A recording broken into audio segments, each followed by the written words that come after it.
Assalamualaikum warahmatullahi wabarakatuh. Kembali lagi bersama saya di channel YouTube TV Logika Rifki.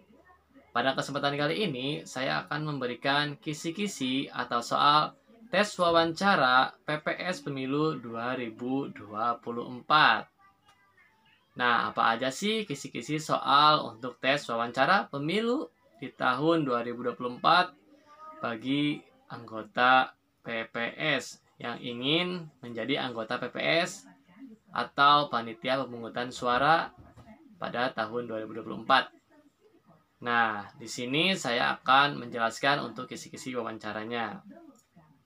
Nah, di sini saya sudah mencatat semuanya ya di HP untuk kisi-kisi soal tes wawancara PPS Pemilu 2024. Nah, di sini saya akan menjelaskan satu persatu ya untuk soal tes wawancaranya.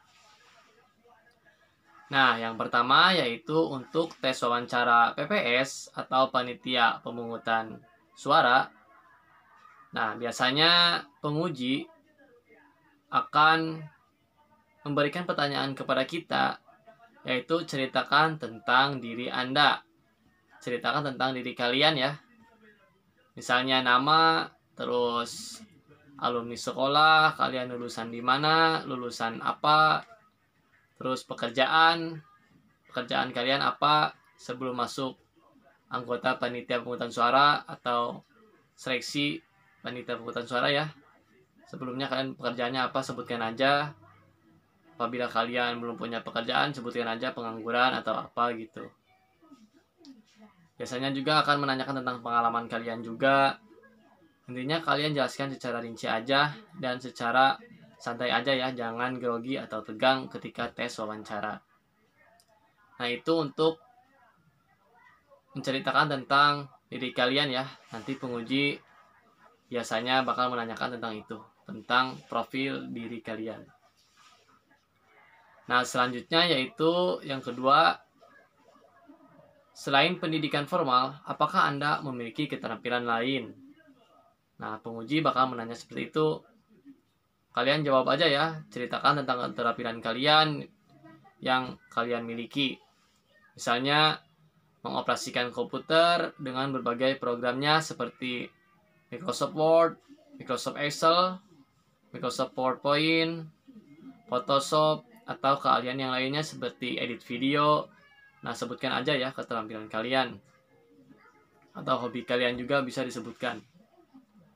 Nah, terus biasanya juga penguji akan memberikan pertanyaan kepada kita, organisasi yang pernah diikuti.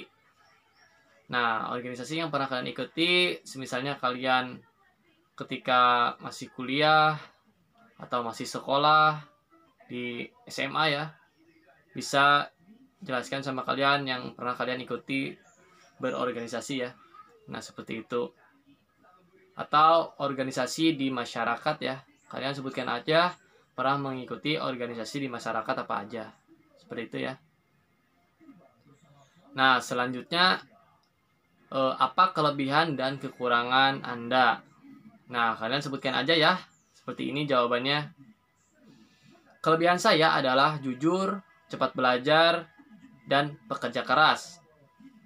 Sementara kelemahan saya adalah suka lupa, namun saya berusaha mengatasi kelemahan ini dengan mencatat hal-hal penting terkait pekerjaan.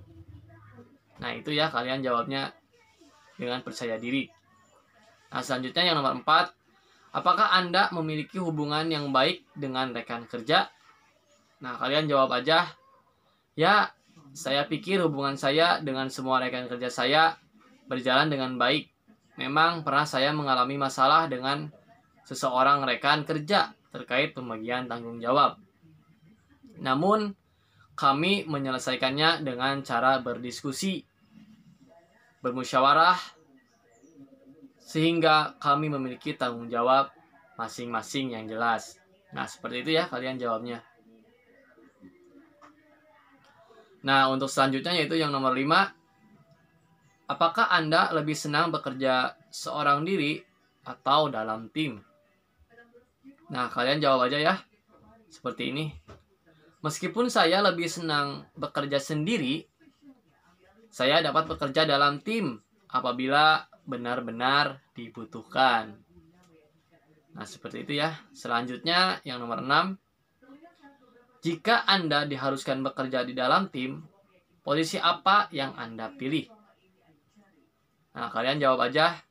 Ya, saya lebih suka menjadi seorang konseptor atau perencana ataupun juga seorang pemimpin. Nah, seperti itu ya. Nah, selanjutnya yang nomor 7. Bisakah Anda bekerja di bawah tekanan? Nah, kalian jawab, ya, saya sudah terbiasa bekerja di bawah tekanan. Saya pikir tekanan bisa memberikan hasil yang positif bagi saya karena saya bisa mengeluarkan potensi, inisiatif, dan keterampilan saya untuk menyelesaikan pekerjaan tersebut. Nah, selanjutnya yang untuk nomor 8, biasanya penguji tes wawancara bakal memberikan pertanyaan seperti ini. Bagaimana sikap Anda terhadap kritik yang ditujukan kepada Anda? Nah, kalian jawabnya ya seperti ini. Saya pribadi menerima segala macam kritik karena kritik bisa membuat perubahan bagi saya. Nah, seperti itu. Selanjutnya yang nomor 9, yaitu apa yang membuat Anda tertarik bekerja menjadi PPS, Panitia Pemungutan Suara? Nah, kalian jawab seperti ini ya. Selain menambahkan penghasilan, saya ingin mensukseskan kegiatan pemilu 2024 menjadi bagian dalam keanggotaan PPS, bekerjasama dalam mewujudkan kesuksesan PPS untuk wilayah desa. Nah, seperti itu ya. Selanjutnya yang nomor 10, pengalaman apa yang Anda miliki dalam bidang kepemiluan? Nah, kalian jawab aja. Secara bidang yang sudah dialami seperti pernah menjadi KPPS, PPS pada pemilu sebelumnya. Nah, kalian sebutkan aja ya apabila kalian mempunyai pengalaman seperti itu. Nah, tapi jika belum memiliki pengalaman di kepemiluan, jawab saja hal yang mendekati, misalnya berorganisasi, rapat, bermusyawarah di lingkungan masyarakat. Nah, seperti itu ya. Nah, selanjutnya yaitu yang nomor 11 ya. Nah, yang untuk nomor 11 ini biasanya penguji tes wawancara kita akan memberikan pertanyaan seperti ini. Apa yang Anda ketahui tentang PPS, Panitia Pemungutan Suara? Nah, silakan dijawab ya di lingkup pengertian tugas dan wewenang PPS. Nah, kalian jawab aja seperti ini ya. Apabila kalian mengetahuinya ya untuk tugas PPS, Panitia Pemungutan Suara. Nah, untuk tugas PPS yaitu yang pertama mengumumkan DPS ya. Seperti itu. Nah, selanjutnya menerima masukan dari masyarakat tentang DPS. Selanjutnya melakukan perbaikan dan mengumumkan hasil perbaikan DPS. Nah, selanjutnya mengumumkan DPT dan melaporkan kepada KPU, kabupaten atau kota melalui PPK. Nah, selanjutnya menyusun daftar pemilih tambahan dan menyampaikan kepada KPU, kabupaten atau kota melalui PPK. Nah, selanjutnya menyusun daftar pemilih tambahan dan menyampaikan kepada KPU, kabupaten atau kota melalui PPK. Nah, selanjutnya melakukan verifikasi dan rekapitulasi dukungan perseorangan calon anggota Dewan Perwakilan Daerah dan melaporkan nama anggota KPPS, Pantarlih, dan petugas ketertiban TPS di wilayah kerjanya kepada KPU, kabupaten atau kota melalui PPK. Nah, selanjutnya melakukan bimbingan teknis kepada petugas pemutakhiran data pemilih. Nah, selanjutnya melaksanakan semua tahapan penyelenggaraan pemilu di tingkat kelurahan atau desa yang telah ditetapkan oleh KPU, KPU Provinsi, KPU Kabupaten, dan PPK. Nah, selanjutnya mengumpulkan hasil penghitungan suara dari seluruh TPS di wilayah kerjanya. Nah, seperti itu ya. Selanjutnya menyampaikan hasil penghitungan suara seluruh TPS kepada PPK, melakukan evaluasi dan membuat laporan setiap tahapan penyelenggara pemilu di wilayah kerjanya, melaksanakan sosialisasi penyelenggaraan pemilu dan atau berkaitan dengan tugas dan wewenang PPS kepada masyarakat, membantu PPK dalam proses rekapitulasi hasil penghitungan suara. Nah, itu untuk tugas PPS. Nah, kalian juga bisa dicek ya di Google Chrome untuk mengetik seperti ini, tugas, wewenang, dan kewajiban PPS, pasti itu akan muncul ya. Nah, nanti ketika wawancara kalian akan ditanyakan seperti itu, tugas, wewenang, dan kewajiban menjadi anggota PPS, Panitia Pemungutan Suara. Nah, kalian hafalin aja ya, biar ketika dites wawancara kalian menjawabnya bisa ya, seperti itu. Nah, selanjutnya PPS berwenang yaitu membentuk KPPS ya. Selanjutnya mengangkat petugas pemutakhiran data pemilih. Selanjutnya melakukan bimbingan teknis kepada petugas pemutakhiran data pemilih. Dan selanjutnya melakukan monitoring dan supervisi pelaksanaan pemutakhiran data pemilih yang dilakukan oleh petugas pemutakhiran data pemilih. Nah, seperti itu ya untuk wewenang di PPS, Panitia Pemungutan Suara. Nah, selanjutnya yaitu ada PPS berkewajiban. Nah, itu untuk kewajiban PPS yaitu membantu KPU dalam melakukan pemutakhiran data pemilih. Nah, seperti itu ya. Terus pemilih hasil perbaikan dan DPT. Nah, selanjutnya menyampaikan daftar pemilih kepada PPK, menjaga dan mengamankan keutuhan kotak suara setelah penghitungan suara dan setelah kotak suara disegel. Nah, selanjutnya menyusun dan menyampaikan laporan pertanggungjawaban pelaksanaan anggaran kepada KPU, kabupaten atau kota paling lama 2 bulan setelah pemungutan suara. Nah, selanjutnya mengumumkan salinan sertifikat hasil penghitungan suara dari setiap TPS. Nah, selanjutnya menuliskan kotak suara dari setiap PPS kepada PPK pada hari yang sama setelah rekapitulasi hasil penghitungan suara dari setiap TPS. Nah, itu untuk kewajiban ya dari PPS. Nah, selanjutnya yaitu soal tes wawancara nomor 12 ya. Tadi nomor 11 kan? Nah, untuk nomor 12 biasanya penguji wawancara kita akan memberikan pertanyaan seperti ini. Apa yang memotivasi Anda melamar PPS Pemilu 2024? Nah, jawab aja ya seperti ini. Karena saya ingin berkontribusi dan mensukseskan PPS dan KPPS pada Pemilu 2024 mendatang. Nah, seperti itu ya kalian jawabnya. Nah, selanjutnya untuk yang nomor 13, bagaimana sikap Anda ketika dihadapkan pada dua pilihan yang sama antara tugas PPS dan tugas lain? Nah, kalian jawab seperti ini ya.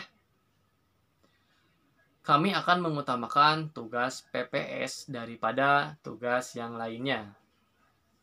Nah, seperti itu ya. Selanjutnya yang nomor 14, kapan jadwal pemilu 2024 dilaksanakan? Nah, kalian harus mengetahuinya ya. Yaitu untuk pelaksanaannya hari Rabu tanggal 14 Februari 2024 sebagai hari dilaksanakan pemilu ya, pemilihan umum. Nah, seperti itu. Nah, selanjutnya yaitu yang nomor 15, hak dan kewajiban PPS. Nah, yang tadi saya sudah sebutkan juga ya, hak dan kewajiban PPS itu sudah runtuh ya semuanya. Nah, apabila kalian ingin jawaban lengkapnya, kalian bisa lihat juga di Google ya, atau dilihat di PKPU nomor 3 tahun 2018. Nah, seperti itu. Nah, selanjutnya yaitu pertanyaannya ya. Yang nomor 16. Biasanya penguji wawancara kita akan memberikan pertanyaan seperti ini ya. Jumlah padukuhan di desa Anda. Nah, itu untuk padukuhannya yaitu seperti misalnya di desa kalian itu mempunyai berapa RW ya. Misalnya RW 1 itu di daerah mana, RW 2 daerah mana, RW 3 daerah mana. Nah, itu kalian harus mengetahui untuk daerah-daerahnya ya, atau RW-RW-nya di daerah kalian. Nah, kalian harus mengetahui dan bisa menyebutkannya ya dengan fasih ya dan jelas. Nah, seperti itu. Nah, untuk yang nomor 17 yaitu penelitian syarat dukungan calon perseorangan anggota Dewan Perwakilan Daerah. Nah, itu ya, kalian apa aja yang kalian ketahui untuk persyaratan dukungan calon perseorangan anggota Dewan Perwakilan Daerah. Nah, itu untuk kalian mengetahuinya. Tapi kadang-kadang juga wawancara tidak akan menanyakan soal atau wawancara seperti itu ya. Itu mah untuk kisi-kisinya kalian pelajari aja ya, bila mana nanti keluar. Jadi kalian udah gampang gitu ketika menjawabnya. Nah, yang terakhir yaitu yang nomor 18. Biasanya pewawancara atau tes penguji pewawancara akan memberikan pertanyaan seperti ini. Teknis pemungutan suara, terus penghitungan perolehan suara, dan rekapitulasi penghitungan perolehan. Nah, itu kalian jelaskan ya bagaimana caranya untuk pemungutan suara, untuk penghitungan perolehan suara, dan rekapitulasi penghitungan perolehan. Nah, kalian jelaskan aja bagaimana itu ya ketika diwawancara, bagaimana cara kerjanya gitu. Nah, seperti itu ya untuk soal tes wawancara PPS Pemilu 2024 ya. Kisi-kisinya gitu. Semoga dalam nanti kalian tes wawancara yang saya berikan ini keluar semua ya. Jadi kalian tinggal enjoy gitu ketika menjawabnya. Nah, seperti itu ya. Kisi-kisi soal tes wawancara untuk pemilu tahun 2024 ya. Semoga video yang saya berikan ini bermanfaat. Jangan lupa like, komen, dan subscribe channel YouTube TV Logika Rifki. Semoga channel ini makin berkembang. Terima kasih. Assalamualaikum warahmatullahi wabarakatuh.